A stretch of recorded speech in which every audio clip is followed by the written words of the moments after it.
Hello बच्चों कैसे हैं आप लोग। आज हम डिस्कस करेंगे example 1.11 1.11।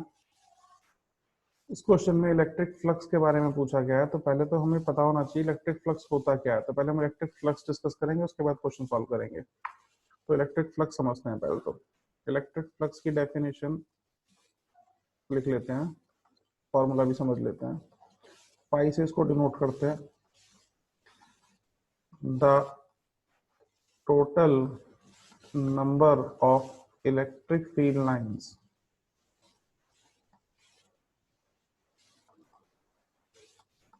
passing through an area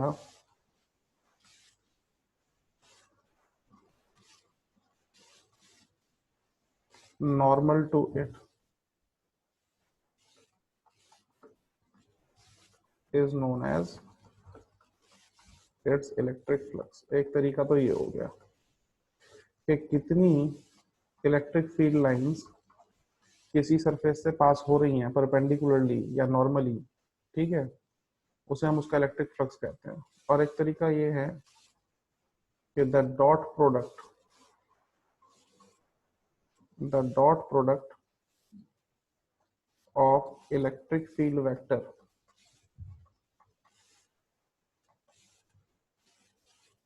and area vector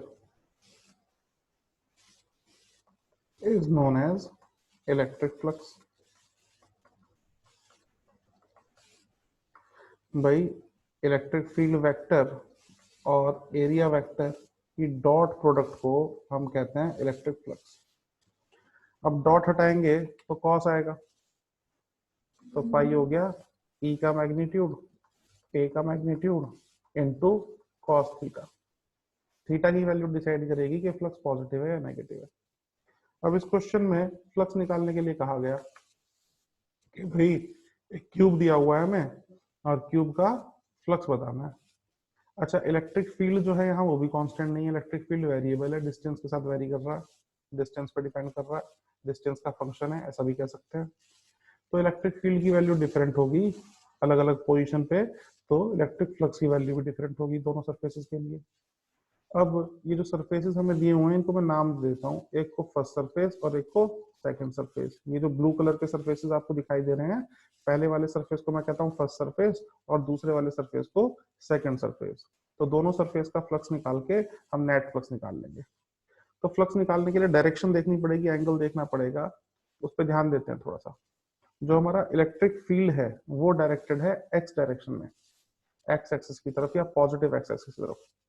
तो पहले सरफेस की बात करूं तो इलेक्ट्रिक फील्ड तो हो गया ये इस तरफ, और एरिया हो गया ये इस तरफ। तो दोनों एक दूसरे के अपोजिट डायरेक्शन में, यानी कि इनके बीच में एंगल बन रहा है 180 डिग्री। और सेकंड सरफेस के लिए बात करूं तो सेकंड सरफेस के लिए इलेक्ट्रिक फील्ड बाहर की तरफ यानी कि पॉजिटिव एक्स की तरफ, और एरिया भी बाहर की तरफ, दोनों सेम डायरेक्शन में, तो एंगल हो गया 0 डिग्री। तो इस तरीके से कैलकुलेट करेंगे।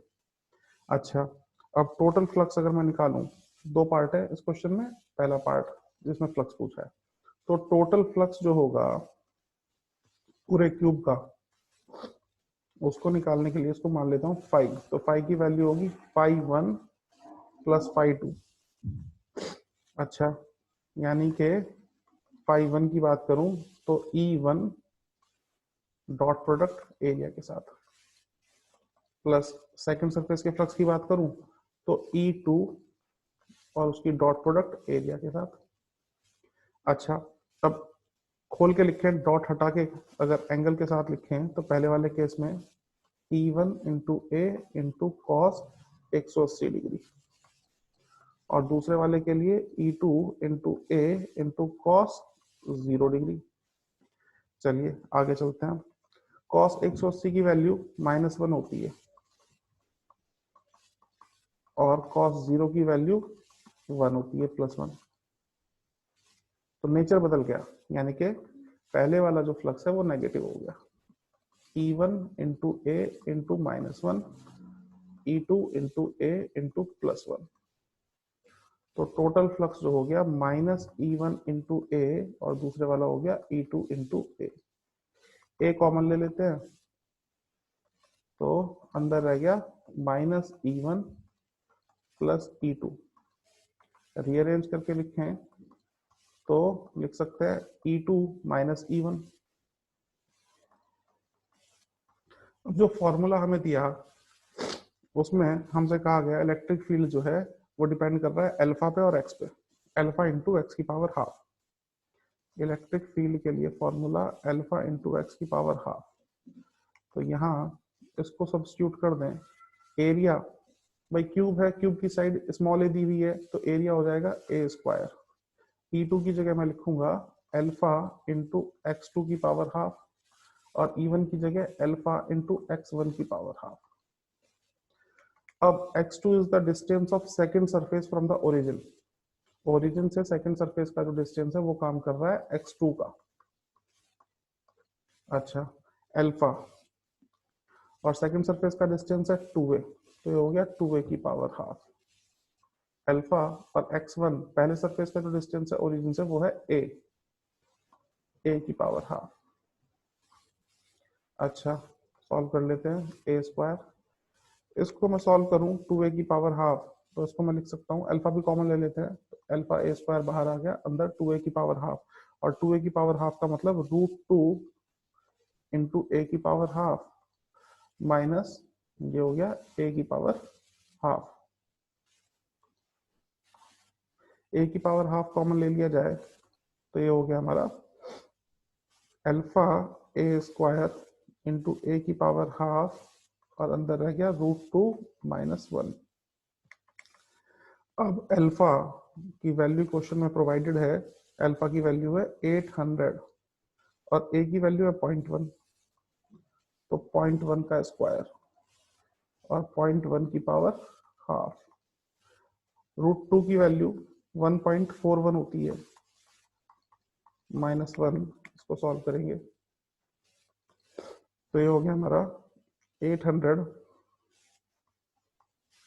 इंटू 0.01, और ये जो 0.1 की पावर हाफ है, पावर हाफ का मतलब होता है अंडर रूट, और 0.1 को मैं लिख सकता हूँ 1/10, तो 1/10 की पावर हाफ या अंडर रूट मल्टीप्लाई में 0.41। कैलकुलेशन वैसे आप लोग खुद कर सकते हैं लेकिन फिर भी कुछ स्टूडेंट्स कैलकुलेशन में वीक होते हैं, इसलिए बता रहा हूँ किस तरह से कर लें।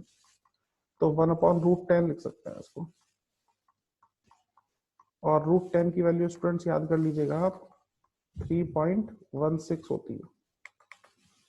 ये मल्टीप्लाई आपको करना पड़ेगा 0.01 इंटू 1/3.16 इंटू 0.41। ये सॉल्व करेंगे तो ये आ जाएगा आपका 1.05 न्यूटन मीटर स्क्वायर पर कूलम। ये फ्लक्स की यूनिट है, याद कर लीजिएगा। मैं बता देता हूँ फिर भी एक बार। फ्लक्स मैंने कहा इलेक्ट्रिक फील्ड और एरिया की प्रोडक्ट होता है। इलेक्ट्रिक फील्ड की यूनिट न्यूटन पर कूलम और एरिया की मीटर स्क्वायर, तो इसकी यूनिट हो गई न्यूटन मीटर स्क्वायर पर कूलम। ये फर्स्ट पार्ट हो गया हमारा। सेकंड पार्ट डिस्कस करते हैं। सेकंड पार्ट में हमसे कहा है कि क्यूब के अंदर टोटल चार्ज कितना है, तो इसमें गॉस थ्योरम की हेल्प ले सकते हैं। गॉस थ्योरम फ्लक्स निकालने में हेल्प करती है, और गॉस थ्योरम के अकॉर्डिंग अगर कोई क्लोज सरफेस है हमारे पास, और close surfaces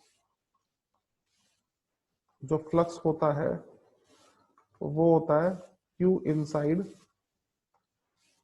upon epsilon not. Q inside से मतलब क्लोज सरफेस के अंदर जितना भी चार्ज है। सेकंड पार्ट में हमसे चार्ज पूछ लिया तो Q हो जाएगा पाई इंटू एप्सिलॉन नॉट। पाई की वैल्यू हम अभी कैलकुलेट कर चुके हैं फर्स्ट पार्ट में, या ये हमारी 1.05, और एप्सिलॉन नॉट की value permittivity of free space की वैल्यू आपको याद होनी चाहिए 8.85 इंटू 10 की पावर -12।